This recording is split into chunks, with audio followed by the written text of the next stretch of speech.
Passaremos agora a palavra para o Dom José Aparecido, que vai nos brindar com o tema A Vida Eucarística do Messi.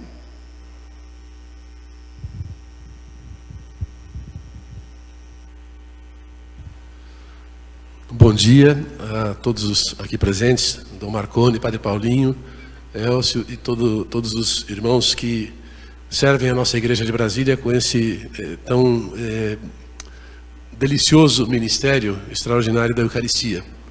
Delicioso porque nos aproxima mais das delícias celestes, né? E, por um outro lado, nos aproxima mais também de um risco.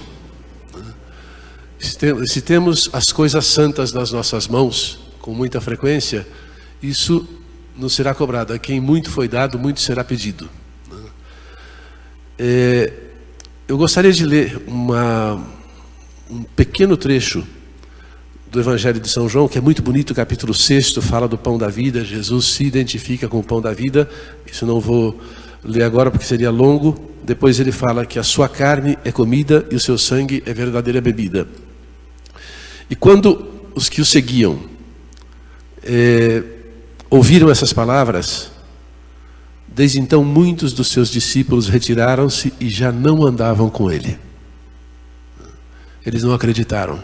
Ou para eles era muito duro ouvir que o pão da vida, que é Jesus, a sua carne e o seu sangue é alimento e bebida para nós. Logo depois, Jesus, nessa hora, Jesus é um ponto de inflexão do ministério de Jesus. Até ali, pelos milagres que tinha feito, pela pregação que tinha feito, todos os que eram beneficiados de alguma maneira o seguiam, e até alguns secretamente, como Nicodemos, narrado pela narração do Evangelho de João logo no começo, seguia Jesus discretamente para não ser expulso do Sinédrio, né? Mas aqui Jesus chega a um ponto de inflexão do ministério.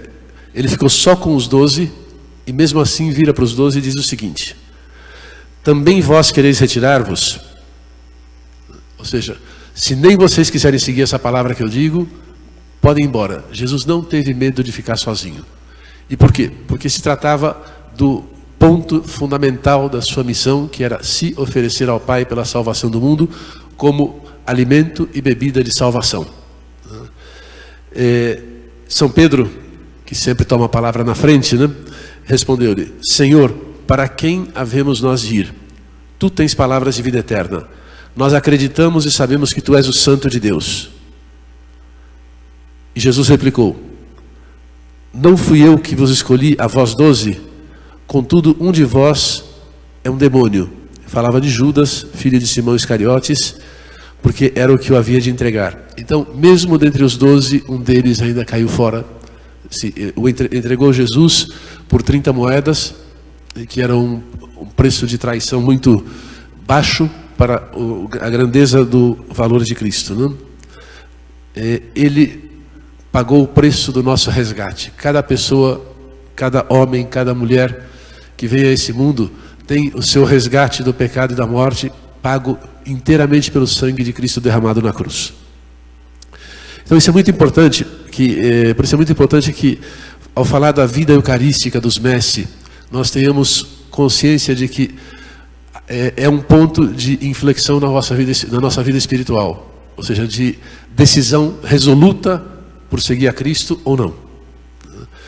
E é como adoradores em espírito e verdade, como servos do Senhor que se faz pão, como aqueles que descobrem que a razão da sua existência é Jesus e Jesus eucarístico, né? Que Ele é a palavra que se faz pão. Ele se comove, se move por nós e dá a vida por nós, né? Então, esse ponto deve ficar muito claro e a gente tem que se perguntar todos os dias no exame de consciência: eu creio firmemente que o Senhor está presente na Eucaristia, que se oferece por mim na Eucaristia celebrada, que permanece presente na Eucaristia reservada para conforto dos doentes, mas também depois para a nossa adoração. Eu creio firmemente que a Eucaristia é o único sacrifício de Cristo, oferecido cruentamente na cruz, como dizia bem Dom Marconi, e pela Memorialis Representatio oferecida em cada missa. Papa Bento XVI, para explicar essa ideia dos sacramentos, diz assim, que com o mistério pascal se quebra o poder do tempo. Nós, pela celebração do mistério pascal, pelas celebrações litúrgicas da igreja, sobretudo a Eucaristia, nós nos tornamos contemporâneos de Cristo, naquele ato da celebração. Adoramos o Senhor como Maria e o discípulo amado ao pé da cruz. Adoramos o Senhor como Maria, a Madalena, que viu, que foi chamada por Jesus pelo nome e respondeu Raboni, mestre, com todo o afeto do seu coração. Nós redescobrimos Cristo em cada Eucaristia, como os discípulos de Emaús, que depois de ter visto o coração aquecido por aquele que falava palavras santas, a mesa da palavra, foi reconhecido por eles como Jesus, o ressuscitado, ao partir o pão. Então somos adoradores em espírito e verdade. O que é que significa dizer que a Eucaristia, ou os sacramentos, a celebração litúrgica da igreja, nos torna contemporâneos dos mistérios de Cristo realizados na história? Que Jesus é o mesmo ontem, hoje e por toda a eternidade. Ele não muda, ele permanece conosco. Ele foi ao Pai, mas enviou o Espírito, o seu Espírito Santo, o Espírito dele e do Pai, o Espírito do ressuscitado, que pela epiclésia da Eucaristia torna Cristo presente na igreja permanentemente, através da comunhão na comunidade, através da Assembleia reunida, se torna presente no ministério sagrado dos sacerdotes, bispos ou padres, no sagrado ministério dos diáconos, se torna presente nas espécies do pão e do vinho, quando invocado o Espírito Santo sobre elas, se torna presente em cada Eucaristia, que é o coração da igreja. A Eucaristia faz a igreja. Nesse sentido, eu recomendaria uma leitura que faz muito bem para padres e leigos. Ecclesia de Eucaristia, uma encíclica de São João Paulo II sobre a Eucaristia que faz a igreja e a igreja que faz a Eucaristia. E uma outra de Bento XVI, Sacramentum Caritatis, o sacramento da caridade, sobre a Eucaristia como fonte e ápice da vida e da missão da igreja. São leituras imprescindíveis para nós, que nos ajudam a aprofundar o mistério. Bem dizia o Dom Marconi que a fé precisa também de esforço, de aprendizado. Santo Agostinho e depois Santo Anselmo de Aosta diziam que a fé requer o intelecto, o esforço do intelecto. Há coisas que nós não podemos aprender pelo nosso próprio esforço, mas uma vez apreendidas pela aceitação da fé na revelação, nós podemos aprofundar com o esforço dos nossos estudos, das nossas leituras, com a nossa oração, com a nossa vida de entrega ao Senhor. O Papa Pio XII, na Mediator Dei, fala de memorialis representatio, que o Dom Marconi bem lembrou, que o memorial é tornar presente, não é fazer uma memória do passado, recordação, não é simples recordação. Então, na Eucaristia, todos os eventos salvíficos do Antigo e do Novo Testamento, concentrados na Páscoa cristã, estão presentes. Jesus volta a nos salvar. Jesus está aqui, continuando o mistério da salvação, até a sua vinda gloriosa. Então, a Eucaristia é um sacramento que permanecerá conosco até a vinda gloriosa de Jesus. A minha parte não é ficar falando da teologia do sacramento, mas eu queria retomar isso com algumas coisas que Dom Marconi já disse, para lembrar que na Eucaristia, a vida eucarística dos Messi nasce da própria natureza da Eucaristia a que eles servem. Não nasce de devoções, das várias devoções que nós podemos ter, que são lícitas, muito bem, mas a devotio, a entrega, a palavra devoção, que significa entrega, a nossa entrega fundamental é a Cristo e a Cristo Eucaristia. Nasce da natureza da Eucaristia. No Código de Direito Canônico, perdoe se eu sou canonista e cito o Código, Dom Marconi citou o Concílio de Trento, lemos que nas espécies eucarísticas, eu vou ler em latim, depois eu traduzo. ipsemet Christus Dominus continetur, offertur ac sumitur. O próprio Senhor Jesus Cristo se contém, continetur, se oferece, offertur, e se recebe em comunhão, sumitur. Desses três verbos nasce a nossa espiritualidade eucarística. Presença real, Cristo eucarístico, Cristo que se torna presente pela ação do Espírito Santo através das mãos do ministro sagrado, permanece presente, mesmo depois de terminada a Eucaristia. Abrindo parênteses, no fim do primeiro milênio, já começando o segundo milênio, houve um padre, grande teólogo, que quis submeter todas as coisas da fé à razão. E por isso ele chegou a negar a transubstanciação, chamado Berengário de Tours. Ele era da cidade de Tours, do mesmo lugar onde São Martinho de Tours tinha sido bispo. Então é uma terra de gente santa, uma terra que deu muitos santos para a igreja, mas naquele caso também deu um herege, um abestado, como dizia o pessoal. Perder o coração do mistério da Eucaristia, deu um herege. No segundo milênio, no fim do segundo milênio, na passagem para o novo milênio, voltou a acontecer. Depois do concílio, que é a nova primavera do Espírito na igreja, vários teólogos começaram a negociar sobre a realidade da Eucaristia, dizendo eles por razões ecumênicas. Nós temos reflexos disso na prática de alguns países de intercomunhão com comunidades cristãs que não aceitam a presença real de Cristo.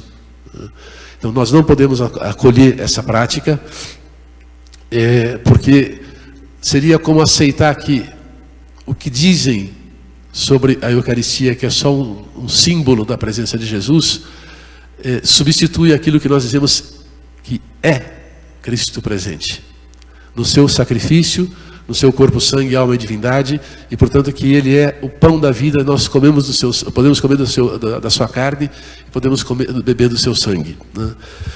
Então, Cristo está presente na Eucaristia. Isso tem reflexo, por exemplo, no modo de levar a Eucaristia aos doentes. Eu ponho em qualquer lugar do meu carro, numa bolsinha digna, certamente, e depois começo a escutar um sertanejão lá, bonito, e levo Jesus como se Ele não estivesse ali, para os doentes.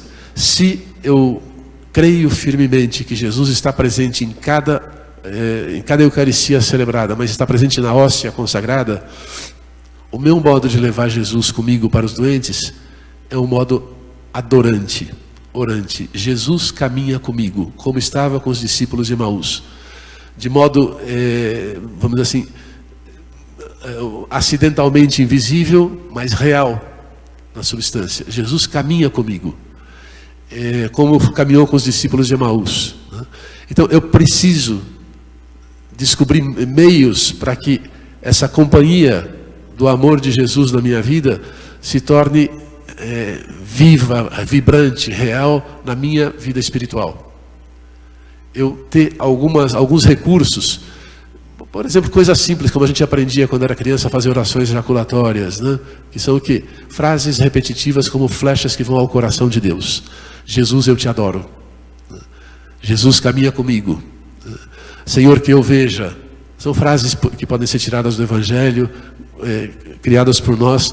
Ter aquele espírito de adoração que se reflete em um modo de falar. E assim nós podemos pensar também numa outra coisa. O Messi, ciente dessa presença real pela fé, e porque isso é iluminado também pela razão teológica das coisas, é um caçador de sacrário. É bonito a gente passar pelas cidades do Distrito Federal, pelo plano piloto, calculando mais ou menos onde estão os sacrários da cidade. E louvando a Deus pela presença dele naquele rincãozinho ali, naquela igreja pobre, naquela igreja mais rica, naquela igreja que está no meio como a nossa catedral, no meio dos palácios do poder, e Jesus está ali, humildemente presente, esperando para ser amado. Então, fazer visitas eucarísticas. A esse propósito, nós temos muitas obras, por exemplo, de Santo Afonso Maria Ligori, de São Pedro Julião Aimar, que nos ensinam os segredos de tirar frutos da visita ao Santíssimo Sacramento. Ou seja, não é uma visita ritual, é visitar alguém que eu amo e que me amou primeiro. Quantas igrejas nossas permanecem abandonadas, ou às vezes, dói dizer também que em alguns lugares, o Santíssimo Sacramento, que deveria estar sempre num sacrário, com uma lâmpada vermelha acesa, para que ficasse clara ali a presença real do Senhor, ficam escondidos, ou em algum canto, sem nenhuma evidência, né? Ou numa capela que parece que a gente precisa passar por um labirinto para chegar até elas, por causa de razões arquitetônicas, por causa de razões, às vezes, pastorais, o que seja. Nós precisamos descobrir o caminho da nossa visita frequente ao Senhor e visitar Jesus. Que mais?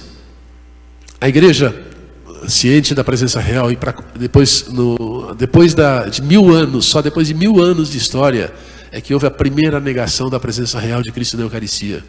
Exatamente com esse Berengário de Tours. E a partir dali começaram a pipocar na igreja milagres eucarísticos, né? Vocês vão se lembrar dos nomes todos, eu não vou citar nenhum aqui. E depois disso, depois desses milagres, já no século XII, o Papa pediu a São Tomás de Aquino que compusesse, a São Tomás de Aquino e São Boaventura, dois grandes santos, ótimos teólogos, esplendores da teologia católica, que compusessem textos para a missa e o ofício do Santíssimo Sacramento, da festa do Corpus Christi, né? Eles compuseram. São Boaventura teve a desventura de ler primeiro os textos de São Tomás de Aquino e rasgou os deles, porque dizia que aqueles sim eram dignos do Santíssimo Sacramento, por humildade. São Boaventura, grande santo franciscano. São Tomás de Aquino, grande santo da escola dominicana. E, de fato, os hinos e as antífonas que nós temos no ofício divino e na missa de hoje são ainda aqueles que foram compostos por São Tomás de Aquino.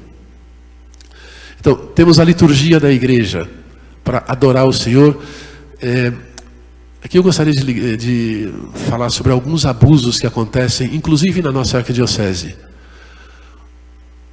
Procissão com o Santíssimo Sacramento se faz só quando a igreja autoriza. A igreja, isto é, o arcebispo de Brasília autoriza, exceto no caso de Corpus Christi. Procissão pública, exposição pública, fora das igrejas, só nessa ocasião. Fora dessas ocasiões, excepcionalmente nos congressos eucarísticos, tudo ordenado pelo liturgo da diocese, onde se celebra o mistério eucarístico, que é o bispo, pai e pastor daquela diocese. Então, na quinta-feira de Corpus Christi, na solenidade de Corpus Christi, nós passeamos com Jesus pelas ruas da cidade para que ele seja adorado publicamente, para que ele abençoe as nossas cidades, para que ele abençoe a nossa capital, aqui no caso de Brasília, que abençoe as famílias, as autoridades, que abençoe os enfermos. E nesse tempo nós vamos ter a procissão nas várias paróquias, muito modesta, mas para abençoar os nossos enfermos, as pessoas em luto, os doentes, para abençoar as nossas cidades. Então, é a única ocasião. Agora, qualquer reuniãozinha pastoral, pegar o ostensório e sair passeando com lambanças, para que todo mundo pegue, isso aí é abuso da Eucaristia. E é um abuso grave, porque se aproxima às vezes da profanação. Às vezes os ostensórios são tão grandes que fazem o ostensório, que é a exterioridade, faz desaparecer, ou quase desaparecer, a Eucaristia que está no centro dele. Conta-se até do anedotário das sacristias, que um padre fazendo a procissão do Santíssimo Sacramento, O coroinha, padre, falta Santíssima aí. É um detalhe. E passeou com o ostensório vazio. Falta de fé. Segunda coisa, ofertor. Cristo se oferece ao Pai na cruz, e nós celebramos a reapresentação memorial dessa oferta em cada Eucaristia que celebramos, mas também na oferta das obras que fazemos todos os dias de manhã, unidos à Eucaristia celebrada em todos os cantos do mundo. Acordando de manhã, oferecendo o meu trabalho, consagrando o meu dia à Nossa Senhora, invocando o Santo Anjo da Guarda, fazendo aquela primeira oração da manhã para oferecer o dia a Deus. Eu vou oferecer o meu trabalho, porque a missa é o fruto da terra e do trabalho humano, que agora vos apresentamos e para nós vai tornar pão da vida. Trabalho humano de quem? De todos. De todos nós. Trabalho humano manual, trabalho humano dos pobres, trabalho humano todo trabalho humano nobre, digno de ser oferecido a Deus, é a oferta que faz a Eucaristia. Então, aprender a ligar a nossa vida concreta com a Eucaristia, com a oferta eucarística, os sofrimentos que nós oferecemos. Cristo se ofereceu na cruz, entregou a sua vida por nós. Será que Deus nos abandonou nesse tempo? Ou nos dá a oportunidade de oferecer os nossos sofrimentos, de reparar os inúmeros pecados contra a vida? Será que Deus não nos dá, pela sua providência amorosa, a ocasião de servir mais pessoas enfermas? Não é que Ele queira a doença e a pandemia, não quer, mas no seu desígnio providente, consentindo isso, Ele nos dá meios de salvação. E oferecer tudo isso na Eucaristia, em sufrágio dos mortos, pela saúde dos enfermos e pela nossa oferta de nós mesmos como ministros dos enfermos, como houve o caso de alguns padres aqui em Brasília que morreram heroicamente servindo os enfermos nos primeiros tempos da Covid. Deus nos dá uma ocasião preciosa para sermos também nós oferta unida à oferta de Cristo na Eucaristia. O sentido do sofrimento nós só o encontramos pleno na oferta de Jesus na cruz, que é oferta por amor. Amor apaixonado pelo seu Pai e nosso Pai, e amor apaixonado e redentor por nós. Qual é o melhor ato de adoração? Dom Marconi falou magnificamente disso. A perfeita adoração é participar, cada qual segundo a sua condição, segundo o ministério que recebeu, da Santíssima Eucaristia celebrada. Não é nem se ajoelhar diante do ostensório. A perfeita adoração é oferecer Cristo ao Pai, para a glória de Deus e salvação do mundo. Que são as duas finalidades da nossa vida aqui na terra. Dar glória a Deus e ser santos e apóstolos. Então, nesse sentido, é importante também distinguir o papel dos ministros extraordinários da comunhão eucarística do papel do ministério sacerdotal. A Igreja distingue duas formas de participação no sacerdócio de Cristo. O sacerdócio comum dos fiéis, comum não porque não tem categoria nenhuma, é porque é participado por todos os fiéis, inclusive nós padres e bispos. É comum a todos. Então esse sacerdócio comum dos fiéis é essencialmente diferente do sacerdócio ministerial, mas ambos se ordenam um para o outro. Os mestres onde se encontram? São membros desse corpo sacerdotal que é a Igreja, na vocação de leigos. Qual é a vocação dos leigos? Em primeiríssimo lugar, santificar o mundo a partir de dentro.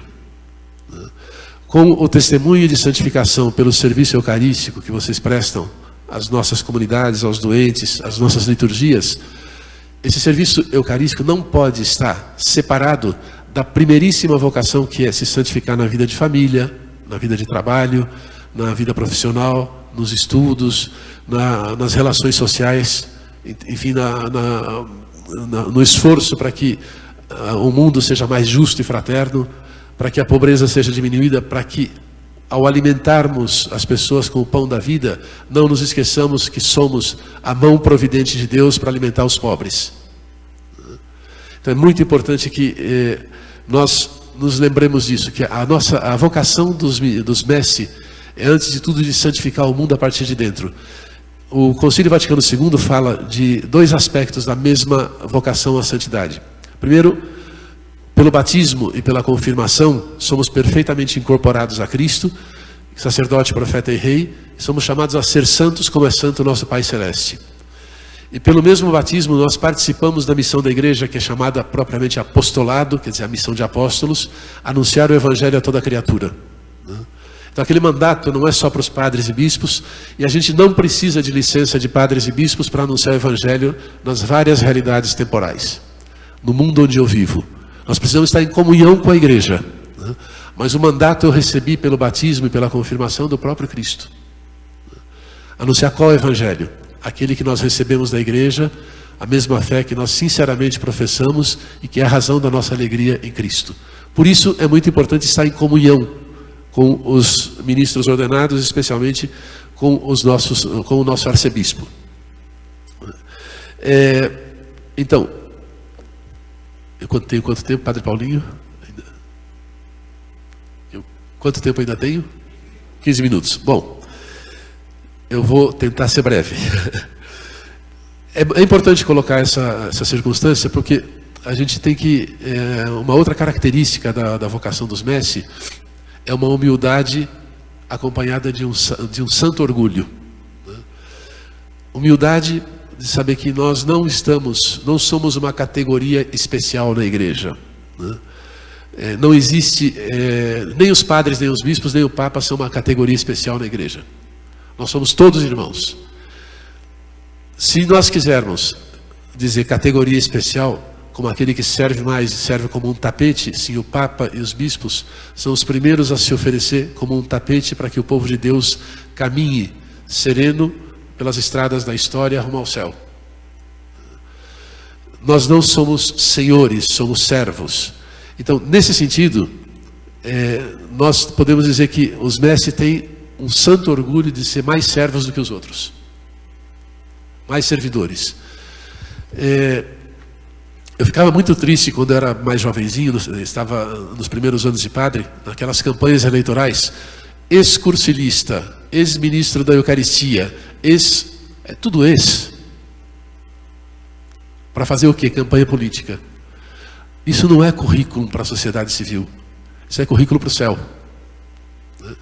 Servir pelo tempo que a igreja me pedir e saber entregar quando a igreja achar que convém que eu passe a outro o serviço que eu estou fazendo. E que eu também experimente outros serviços da igreja. Mas uma coisa nós não podemos perder. Nós somos permanentemente adoradores do Senhor. Somos sempre e permanentemente homens e mulheres eucarísticos. Isso é condição da vida cristã. Bom, a Eucaristia é alimento, é consumida. Aqui eu gostaria de começar das coisas mais banais, as coisas mais altas, as coisas mais exteriores, as coisas mais interiores. Eucaristia consumida, quer dizer, é oferecida em comunhão a nós e nós recebemos como alimento da nossa vida. E é preciso ter adequada preparação para receber a Eucaristia. Primeiro, uma vida de discípulo de Cristo. Mas vamos passar das coisas mais assim, aspectos mais exteriores. O modo de receber a Eucaristia na liturgia. Só tem dois modos. Agora nós pedimos a todos os fiéis que renunciem ao direito de receber na boca por causa de razões sanitárias. É temporário, vai passar, depois a igreja vai saber também reorientar as coisas. Mas o modo de receber ordinário nas mãos é a mão esquerda sobre a direita, se recebe e cuidadosamente se leva com a mão direita a boca na frente do ministro. Agora, se os próprios ministros vêm com a pinça para receber como se fossem tomando a Eucaristia do outro ministro ou do sacerdote, já vi isso em algumas ocasiões. Dá um pouco de tristeza. É testemunho de um modo externo de respeito. Sim, é pura exterioridade. Mas a exterioridade normalmente reflete o coração. Normalmente, nem sempre. Então nós precisamos ser os mais atentos, não ritualistas, mas os mais atentos àquela delicadeza de receber a comunhão sem pressa e de dar a comunhão sem pressa também. De adorar Cristo. Um santo que eu estimo muito dizia que a primeira vez que ele deu a comunhão, ele deu a comunhão para um grupo de carmelitas, ele disse assim: Senhor, eu te amo mais do que elas. E ele ouviu uma voz interior dizendo assim: obras são amores, não palavras. A nossa vida tem que refletir, até nas coisas mais comezinhas, menores, o grande amor que nós temos por Cristo. As obras falam. E aqui eu queria citar um exemplo de um amigo meu que eu conheci em Roma. Já falei disso, acho que alguma vez.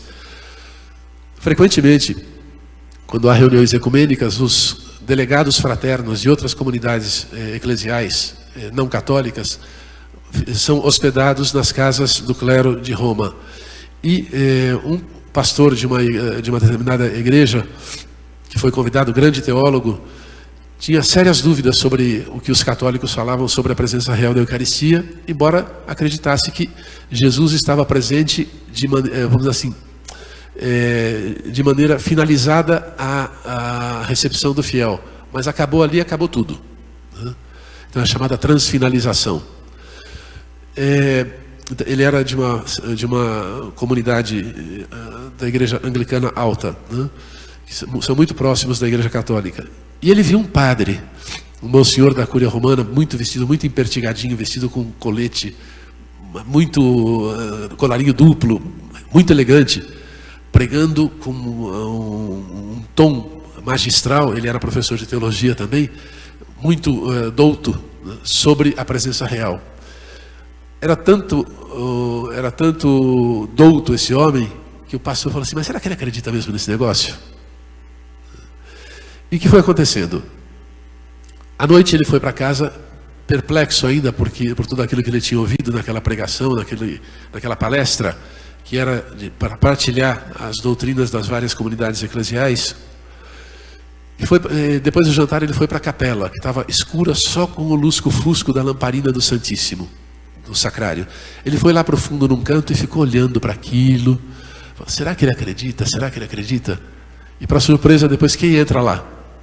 O velho padre. E depois do jantar foi lá para a capela, olhou para lá, olhou para cá, para frente, para trás, não viu ninguém, que o pastor estava escondidinho lá. Foi lá, deu um beijo no sacrário, se ajoelhou, olhou de novo para lá e para cá, não viu ninguém. Ele imaginava que não fosse muita gente naquela hora e se prostrou com os braços em cruz diante do Santíssimo. Ficou lá meia hora, uma hora, o pastor não chegou a explicar. Bom, qual foi o raciocínio desse, que é hoje padre, um caríssimo amigo meu? Foi o seguinte: se ele fez aquilo sem ninguém ver, ele adorou Jesus presente no sacrário sem ninguém ver, é porque ele acredita. Ele não fez teatro. Mas o fato de alguém ter visto provocou a conversão de um homem, provocou a mudança radical na vida dele, renunciando aos trabalhos que ele tinha nas universidades em que ele ensinava, que eram daquela comunidade eclesial, para ser padre católico, para ser católico e depois padre. Então, um gesto nosso, feito com delicadeza, uma genuflexão bem feita, não uma inclinaçãozinha parecendo vertigem, pode dar testemunho da nossa fé. Obras é que são amores, não palavras. A gente pode pregar muito bem, nós padres somos especialistas em pregação, mas o povo se converte quando vê as obras de amor de um padre. Ninguém se convence hoje por sermões cheios de doutrina, sem que sejam acompanhados por obras de amor, pelo espírito de oração e de adoração dos nossos ministros. A Eucaristia, então, voltando às coisas mais interiores. Evidentemente que para receber a Eucaristia nós precisamos estar em estado de graça. Sim, pecados veniais, mas para receber Cristo no nosso coração, sumamente bom, digno de ser adorado, nós precisamos preparar a casa. É coisa muito simples. Quando a gente vai receber uma visita em casa, a gente dá uma limpada, para não ficar feio. Arruma as camas, arruma a mesa, dá uma ajeitada na casa, não é assim? Se a gente faz isso para pessoas simples como nós, né, por que não fazer para o sumo e eterno conviva, para aquele que é convidado à nossa casa? Por que não preparar o nosso coração para receber o Senhor? Eis que estou à porta e bato. Se alguém abrir, eu e meu Pai entraremos e faremos refeição. Deus entra na nossa vida. Na Eucaristia, não somos nós que entramos na vida de Deus, é Ele que entra na nossa. E se no alimento normal das coisas, nos alimentos normais, os alimentos se transformam em nós, na Eucaristia, Deus, na medida das nossas disposições e abertura, nos converte nele, na vida divina. Nos tornamos participantes da vida divina. Então, é muito importante que, se eu tenho consciência de pecado grave, que eu procure uma boa confissão. Que tenha hábito de fazer penitência, no sentido de oferecer pequenas contrariedades do dia a dia ao Senhor, como reparação pelos meus pecados. Eu os cometo tantos. Oferecer às vezes alguém faz uma comidinha para a gente na hora do almoço, põe uma coisa que a gente não gosta muito, vamos lá, vamos comer aquele negócio lá. Oferecendo aquilo no lugar do cálice amargo de Jesus, né, para que o mundo seja salvo pelo nosso sacrifício também. É participação amorosa nas coisas de Deus, né? Então, o espírito penitencial. Para receber a Eucaristia, aqui eu falo para os mestres e para todas as outras pessoas. Quem vai procurar emprego, normalmente se veste bem. Eu não entendo porque as pessoas vão vestidas com pijama ou roupa de praia na missa. Não entendo. Nós padres temos que nos vestir com o melhor traje para celebrar o sacrifício eucarístico. Aqueles que vão receber Jesus, quando vão procurar emprego, paletó e gravata ou roupa bem vestida, não vão de bermuda para a missa. Então, são gestos externos que mostram qual apreço eu tenho por aquele ato sagrado que estou realizando. Não é a festinha da comunidade, é o banquete do reino. Para receber um presidente da república, um governador, a gente se prepara.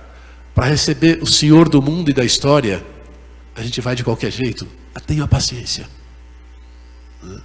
Tenha paciência.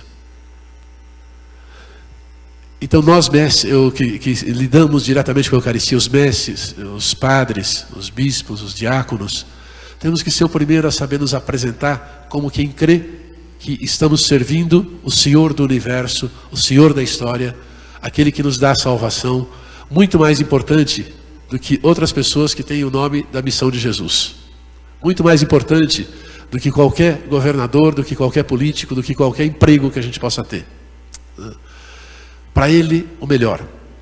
Os grandes santos sempre fizeram os melhores gastos, vivendo eles em extrema pobreza, para honrar a Deus na Eucaristia. Eu não digo que nós precisamos fazer ostentação de riqueza nas nossas igrejas, mas dar o melhor que nós podemos para o Senhor, sim. E no nosso hábito, no nosso modo de nos vestir, de nos apresentar, dar o melhor também para o Senhor. Não o resto, ou não. Eu vou dar um passeio, vou fazer uma caminhada a pé, depois todo suado eu vou para a missa. É esquisito. Honestamente, me dói no coração ver que há pessoas que frequentam as nossas igrejas e pensam assim. Inclusive alguns dentre nós. Que mais?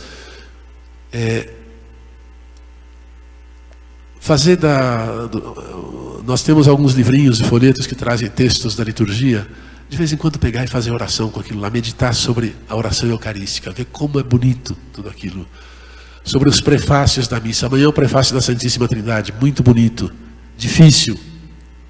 A fé com a qual nós recebemos a doutrina da Trindade de Deus, da Trindade Santa de Deus, pede que nós apliquemos o nosso intelecto para penetrar as coisas segundo a nossa medida, segundo a capacidade da nossa inteligência. Por fim, queria falar, o modo de receber Jesus No modo de receber Jesus, nós podemos pensar neste. São José. É o ano josefino que o Papa Francisco bondosamente, amorosamente declarou ano santo de São José. E é muito importante que a gente, sobretudo os mestres, saibam receber Jesus como José recebeu.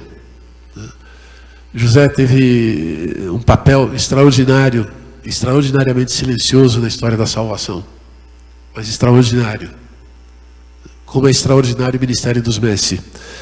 São José recebeu com afeto paterno. Ele, embora não fosse pai biológico de Jesus, deu a Jesus a imagem da verdadeira paternidade, a imagem daquele de quem procede toda a paternidade, que é Deus Pai dos céus. São José abraçou Jesus e o tomou com carinho, deu-lhe o nome de Jesus, Deus salva. São José deu a Jesus, porque Jesus, fazendo-se homem, o verbo de Deus que se fez homem e foi recebido por José, passou a aprender de modo humano as coisas que ele contemplava na perfeição da unidade da Santíssima Trindade. São José ensinou as orações que todo bom judeu, todo judeu piedoso sabia ao seu menino, ao menino Jesus. São José ensinou o ofício de operário a Jesus. Jesus trabalhou com São José. Então, tudo aquilo que diz respeito à vida de São José, diz respeito à vida dos mestres também. No sentido de que nós acolhemos Jesus como Ele acolhe. Levar Jesus para o meu trabalho, levar Jesus para a minha família, levar Jesus para a minha casa, embalar Jesus durante o meu descanso, deixar que Ele esteja comigo. Enfim, dar toda aquela atenção às coisas de Jesus como São José até o dia da sua passagem para a vida celeste. É um desejo ardente de todo mestre.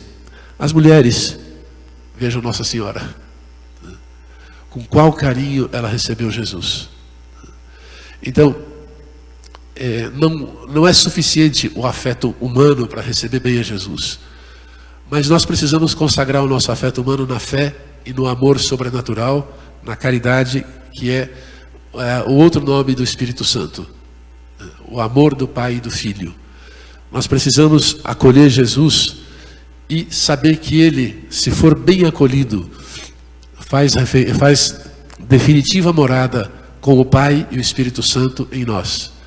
Então, as obras que serão amores testemunharão a entrega que vocês fazem do sacramento do corpo e sangue do Senhor. Não só na liturgia, que não é o primeiro lugar importante, sobretudo no serviço dos nossos enfermos, embora o trabalho litúrgico seja muito importante também. Mas eu gostaria de voltar àquela afirmação.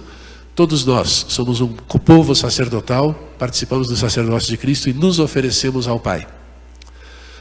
Mas os mestres são orgulhosos da sua vocação laical, porque se nós padres nos colocamos ao serviço de toda a comunidade sacerdotal do povo de Deus, os mestres nos auxiliam nesse campo a colocar a Eucaristia na boca do povo, nas mãos do povo, para que ele se santifique, para que os leigos todos sejam santos e apóstolos. Em primeiro lugar, os mestres, santificadores das realidades temporais de todo o mundo, santificadores também da comunidade eclesial, pelo serviço que prestam a Eucaristia. Nós poderíamos falar muito sobre isso, eu creio que está chegando o tempo. Eu queria sugerir algumas leituras. Há um livro de meditação que é produzido pelo Gabriel de Santa Maria Madalena, Carmelo, chamado Intimidade Divina. Há muitas meditações sobre a Eucaristia que nos ajudariam muito lá. São baseadas no Concílio Vaticano II. Catecismo da Igreja Católica a gente deveria devorar. A parte sobre a Eucaristia e sobre a oração. É a nossa escola, né? As catequeses do Papa Francisco, recentemente feitas sobre a oração.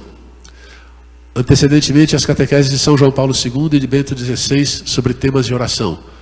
A gente apreciar, devorar, buscar, são de fácil acesso. Há uma coleção de meditações diárias com os textos da missa, Falar com Deus. As obras de São Pedro Julião e Mar. As obras de Santo Afonso sobre a visita à Eucaristia e a visita à Virgem Maria. São obras que nos ajudam a nos envolver com Cristo de modo apaixonado. Ele é a razão da nossa existência. E essas duas encíclicas que eu recomendo vivamente. Mas o primeiro pilar da nossa devoção eucarística é a palavra consignada nas Sagradas Escrituras. Devorar as Sagradas Escrituras, sobretudo o Novo Testamento, mas olhar também para o Antigo, né? O maná caído dos céus, as promessas messiânicas, e redescobrir quanta coisa Deus nos dá de presente. O Messi devia ser tão apaixonado pelo sacrário quanto apaixonado pela Sagrada Escritura. Não pode haver amor à Eucaristia sem amor às Escrituras. E com isso encerro. Nossa Senhora, ventre materno da Eucaristia, nos ajude com São José, seu esposo.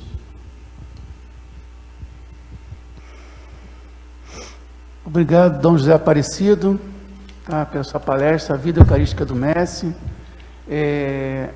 Sua reflexão é fundamental no nosso trabalho prático, para bem entender e fortalecer nossa fé em prol da construção do nosso reino e da santificação do povo, que o senhor muito bem colocou.